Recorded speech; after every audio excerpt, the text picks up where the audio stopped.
Você está acompanhando o programa Crescer na Graça.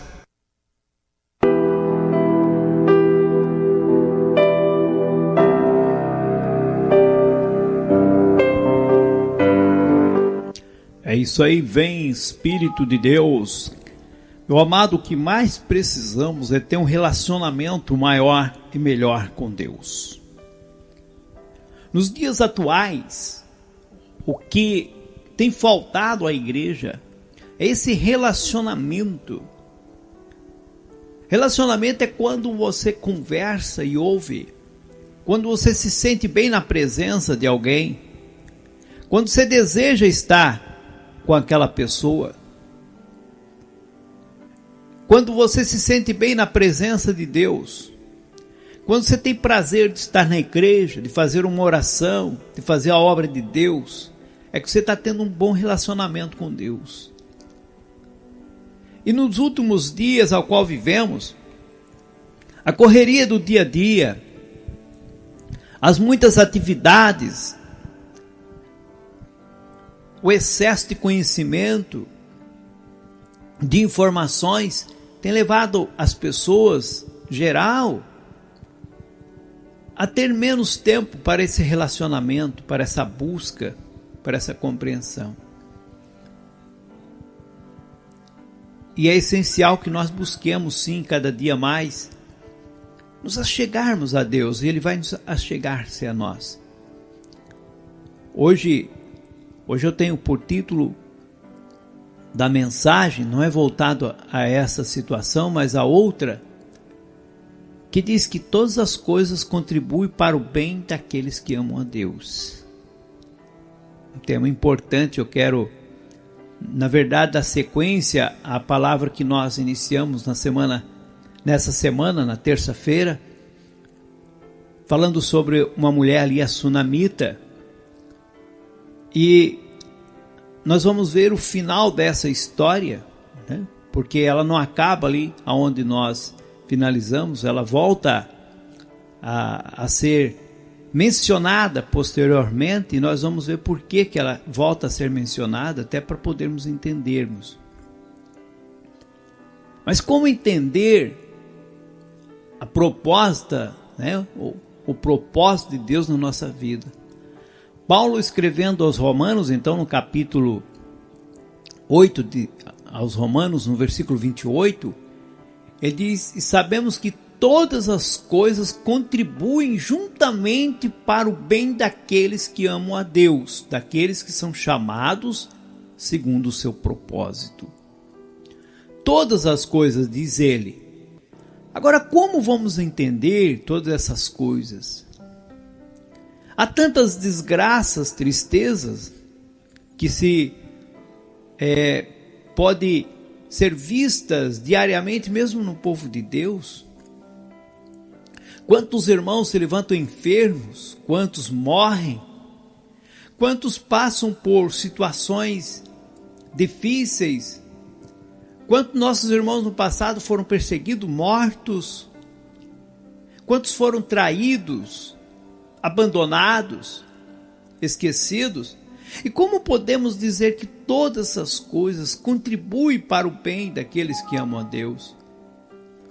Um pai que perde um filho de uma maneira, às vezes, estúpida, talvez por um acidente, talvez por um descuido, ou às vezes por uma enfermidade, que não tinha sequer, há pouco tempo atrás, algum registro de que aquela pessoa estava doente. Às vezes a pessoa estava plenamente saudável e de repente acaba indo para um hospital e acaba voltando num caixão. E como posso eu digerir isso e dizer todas as coisas contribuem para o bem daqueles que amam a Deus? O apóstolo Paulo nos deixou nesse texto orientações que, se for bem assimilada por nós, vai nos proporcionar maturidade cristã, vai nos capacitar a lidar com as tragédias de forma menos dramática. não de forma calma, tranquila, mas de forma menos dramática. Para entendermos exatamente a vontade de Deus na nossa vida, aquilo que ocorre, inclusive as tragédias, entender que às vezes serve para o nosso bem. Nós devemos entender em primeiro lugar que Deus ele trabalha em cima de projetos eternos. No mesmo livro aqui de Romanos, no versículo seguinte, Paulo diz, porque o que dantes ele conheceu, também os predestinou para serem conforme a imagem do seu Filho, a fim de que ele seja o primogênito entre muitos irmãos. E aos que predestinou a esses também chamou, e aos que chamou a esses também justificou, e aos que justificou, a esses também glorificou.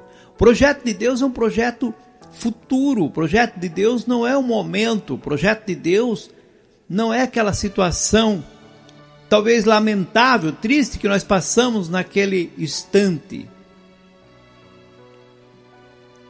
No resumo que Paulo faz desse projeto eterno, nos versículos qual nós lemos, diz que Deus nos conhece de antemão, Ele predestinou, lógico, aquele que busca servi-lo. Não que Ele predestinou o Zé Carlos, ou o João, ou a Maria, mas predestinou aqueles que querem ouvir e dar ouvido à sua palavra. Essas duas ações divinas, se deram já desde tempos eternos. Ele chamou, você ouviu, Ele te justifica.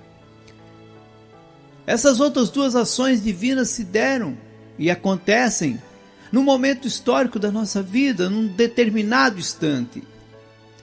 Ele nos chamou através da pregação, da sua palavra, talvez de um cântico, talvez de um testemunho. Ele nos chamou e você, eu, demos ouvido. Quando respondemos positivamente ao seu chamado, Ele nos declarou justos em Cristo Jesus. Ele glorificou-nos. E esta última ação divina se dará no futuro, no momento da volta da nossa maior esperança, que é a volta de Jesus Cristo. Então seremos glorificados, transformados, passamos da morte para a vida, da tristeza para a alegria. Ocorrerá, certo, no futuro. Algumas coisas já aconteceram e continuam acontecendo. Por isso devemos exercitar a nossa fé em cada situação, momento em que nós a passamos. Talvez o momento que você esteja lidando é um momento difícil. É muito fácil falar quando as coisas estão boas. Difícil é naquela situação de tristeza, de angústia, de perda, de incerteza, de medos. E você tem que entender que tudo colabora, tudo está certamente te levando para um estágio melhor. Então é difícil entender. No programa passado nós falávamos sobre uma mulher que ela era rica, ela era bem de vida, mas era uma mulher que tinha interesse nas coisas de Deus. Ela via o homem de Deus passar pela cidade dela e ela ficava inquieta com aquela situação de ver que o homem, ele não tinha aonde descansar, aonde comer o pão.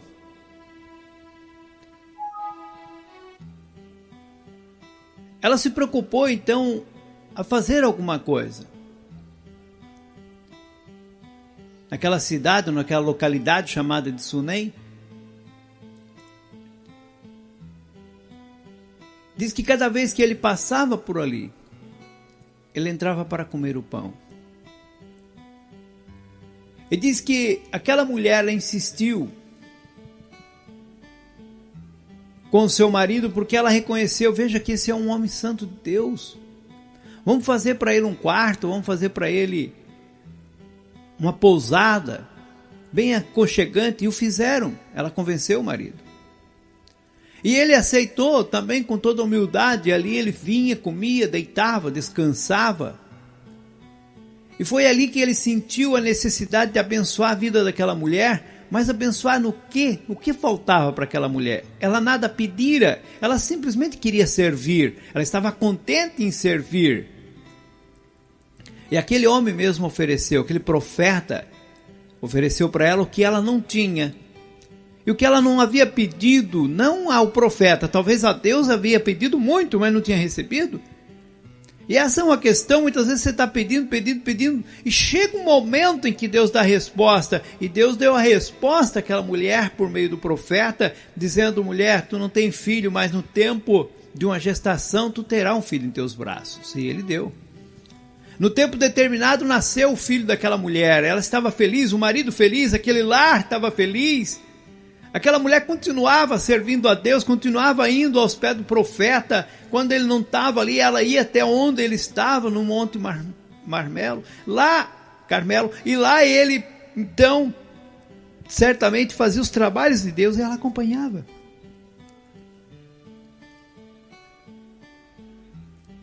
Mas chegou um dia em que aquela criança que ela amava, que já estava um jovem, de repente deu uma dor de cabeça e morreu. E ela então deixa aquela criança deitada ali no quarto daquele profeta e sai correndo. Vai até o marido e pede para o marido um servo para ir com ela até o profeta, até o monte. E chegando, o marido estava preocupado. Por que ela queria ir no Monte Carmelo? Por que ela queria ver o profeta? Mas ela disse: olha, não te preocupa, vai bem. E por onde ela foi, mesmo quando chega próximo ao profeta, o servo do profeta pergunta: vai bem teu marido? Ela vai bem você? Vai bem teu filho? Vai. Até o momento então que ela chega até o profeta e cai aos seus pés e diz a ele a tristeza do que estava acontecendo. Seu filho havia morrido. Agora então aquele profeta vem com ela. Anteriormente manda o seu servo Geazi ir à frente com o bordão, correr, colocar sobre a criança. Mas nada aconteceu. Mas ele chega naquela casa, encontra ainda aquela criança morta. E ele começa a orar, a clamar, deita sobre a criança. E aquela criança então ressuscita.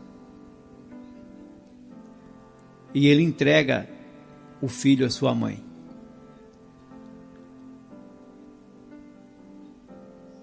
Aquela mãe agora estava feliz, mas passou por um momento terrível. Passou por um momento em que, como você pode dizer, todas as coisas cooperam para o bem daqueles que amam a Deus. Você lê a história maravilhosa. Poxa, o profeta deu um filho. Poxa, o profeta ressuscitou, o filho é bom. Mas você se coloca no lugar daquela mãe, daquele pai que tinha aquela criança e que de repente morreu do nada. Nada fizeram, nada pecaram. Cuidaram com tudo o que podiam daquela criança e ela veio a falecer. A tristeza daquele momento, a angústia daquele momento, só era superada pela fé da mulher que dizia: vai bem. Ela estava bem, mas estava amargurada, triste. Mas ela confiava em Deus, porque ela foi procurar o homem que podia solucionar o problema, era o homem que estava ligado com Deus. Mas por que Deus permitiu isto? Essa é a situação, essa é a pergunta. Por que Deus permitiu isto? Talvez você conheça o resto da história. Talvez está procurando aí no decorrer dos versículos. Você também não vai achar, está em segundo livro de Reis, capítulo 4, essa história inicial. E depois nós vamos falar com você aqui o resultado dessa história. É muito difícil nós podermos entender ou perceber que todas as coisas vão cooperar para o nosso bem. Isso é uma realidade.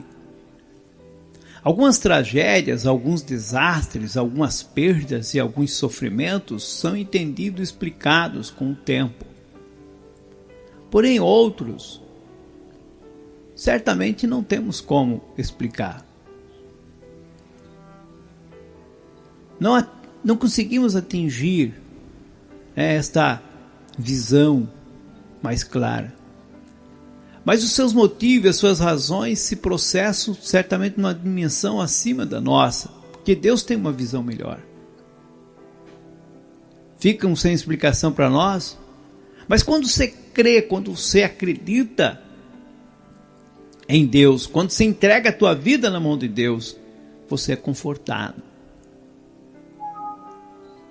Como podemos explicar a morte ali de Tiago?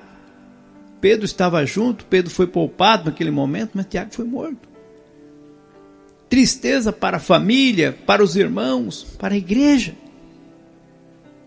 Desespero, sabendo que Pedro estava preso e que seria o próximo. E a igreja agora começa a clamar por Pedro.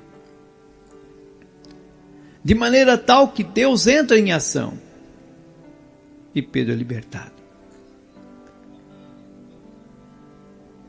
Mas como entender a situação de Tiago, de Estevão, de tantos outros? Meu amado, muitas vezes a situação não é para aquela pessoa. Muitas vezes aquele exemplo é para fortificar a própria igreja, um todo. Porque para Deus diz que a morte do justo, ela é bem-vinda. Eles estão morrendo, mas com a certeza da ressurreição da vida eterna. Então há situações muito complicadas. Certamente que muitas circunstâncias e situações na vida ao qual passamos não provém nem da vontade de Deus, muitas vezes vem das nossas escolhas mal feitas. Essa também é uma realidade. Muitas coisas sucedem conosco é porque não demos ouvido à palavra de Deus. Também nós temos que entender isto. Uma pessoa que morre andando aí numa alta velocidade, dirigindo seu veículo a 140, 150 por hora e se perde e acaba causando um acidente, o culpado é a pessoa que causou o acidente. Lógico que muitas vezes pessoas que não estavam nessa situação acabam sendo vitimadas, atropeladas ou envolvidas no acidente. Então essas pessoas, fica-se a dúvida, a tristeza, por quê? Mas o outro que causou, que morreu, se entende, ele procurava aquilo. Tantas pessoas procuram o seu próprio mal. E quando alcançam esse mal, depois reclamam. Quando nós transgredimos as regras de segurança, estamos colocando certamente em risco a integridade. Nossa, são as escolhas. Mas quando as coisas acontecem, não é da nossa vontade ou não cooperamos para aquilo. E nós temos que entender que todas as coisas cooperam para o bem daqueles que amam a Deus. É que vem a maior complicação. Voltando àquela situação da Sunamita, aquela mulher chamada daquela região de Sunem, não é o nome da mulher, a Sunamita. Esta mulher, ela demonstrou confiar em Deus, mesmo naquela circunstância, ainda que ela foi e reclamou, ainda que ela questionou, mas ela foi no lugar certo. Por isso a palavra de Deus diz que devemos colocar perante Deus todas as nossas ansiedades, medos, insegurança. E ainda diz em Hebreus, temos um grande sumo sacerdote no céu, Jesus Cristo, que intercede por nós. Para nós entender a história da Sunamita, por que Deus permitiu que aquele seu filho passasse pelaquela situação,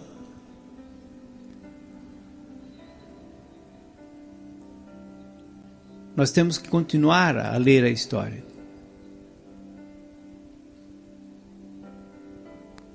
No capítulo 8, desse livro de Reis, segundo livro do Reis, capítulo 8, verso 1. Passou-se algum tempo, não se sabe quanto, diz o seguinte, que Eliseu novamente conversou com aquela mulher, cujo filho ele ressuscitara, aquela sunamita, e disse para aquela mulher: levanta-te e vai, tu e a tua família, e peregrina onde puderes peregrinar, porque o Senhor chamou a fome, a qual também virá à terra por 7 anos. E levantou-se a mulher e fez conforme a palavra do homem de Deus, porque foi ela com a sua família e peregrinou na terra dos filisteus 7 anos. E sucedeu que ao fim dos 7 anos a mulher voltou da terra dos filisteus e saiu a clamar ao rei pela sua casa e pelas suas terras. Ou seja, aquela mulher, depois de algum tempo, o profeta foi para ela e falou o seguinte: olha, mulher, vai vir uma fome grande aqui nessa região, e para você não sofrer, pega a tua família, o teu recurso e peregrina numa terra mais distante, estranha, por 7 anos, depois você volta, você não vai ter prejuízo. É que aquela mulher confiou no homem de Deus e ela pegou, por mais que estivesse logicamente triste. Imagina você ter que sair da tua casa, deixar tudo, porque vai vir uma grande fome, que tristeza. Você tem que ter fé realmente para acreditar no que o homem está dizendo, no nome de Deus. E ela acreditou, pegou a família e foi. E quando ela volta, ela encontra sua terra sendo ocupada por outras pessoas e que não queriam lhe devolver a terra, que não queriam devolver a casa. Então esta mulher agora, que quando o profeta pergunta: tens alguma causa para eu levar ao rei, ao general do exército? Ela: não tenho nada, eu habito seguro no meio da minha família. Agora ela precisava ir ao rei. Então diz aqui que saiu a clamar ao rei pela sua casa e pelas suas terras, porque alguém havia tomado conta. Olha como Deus age. Quando ela vai procurar o rei, estava com o rei Geazi, que era o moço de Eliseu.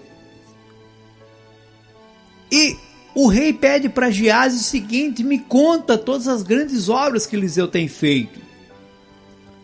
E sucedeu que, contando, Geazi contando ao rei como Eliseu ressuscitara um morto, e estava se referindo exatamente ao filho daquela mulher, eis que a mulher, que ele ressuscitou o filho, clamou ao rei pela sua casa e pelas suas terras.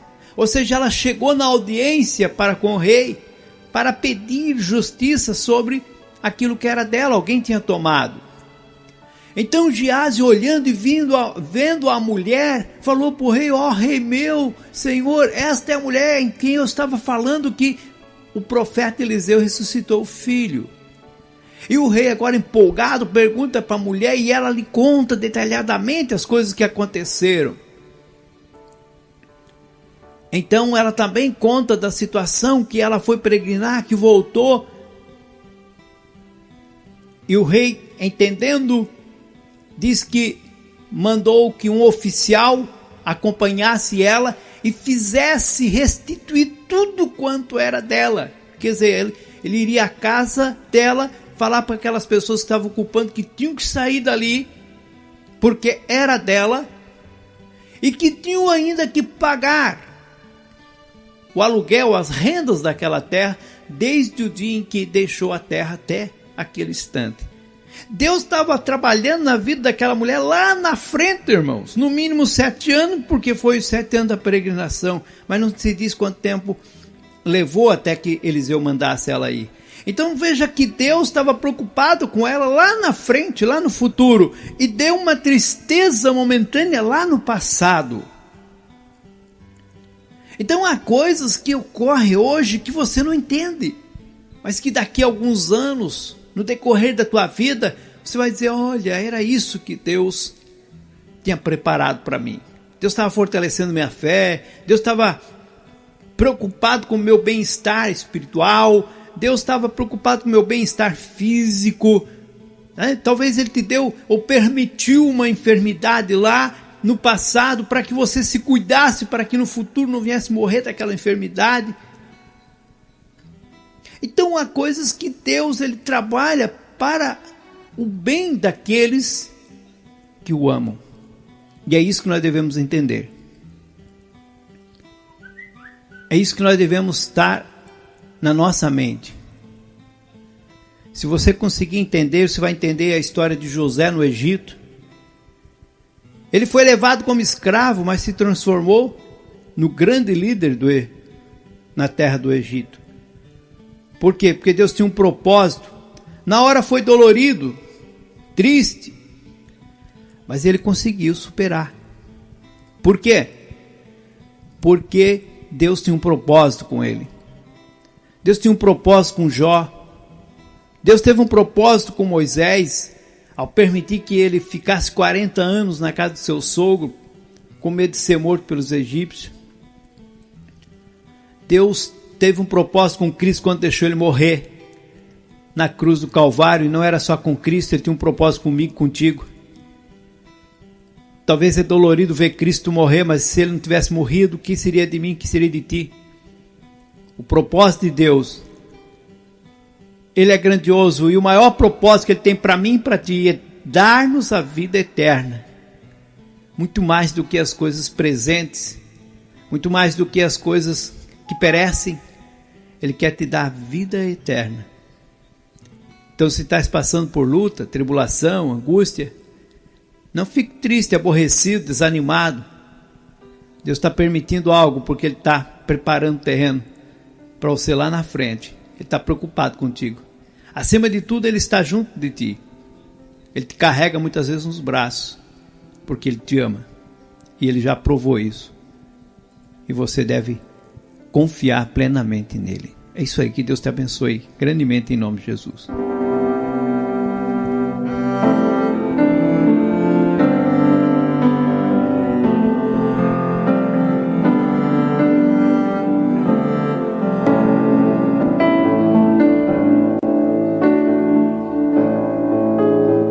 Maravilhoso Pai, te damos graça pelo teu amor, tua bondade, tua compreensão, direção. Muito obrigado, Senhor, por nos ajudar nos momentos difíceis a entendermos nossas lutas, sabendo que o Senhor sempre está nos preparando para algo melhor. Que acima de tudo, a vontade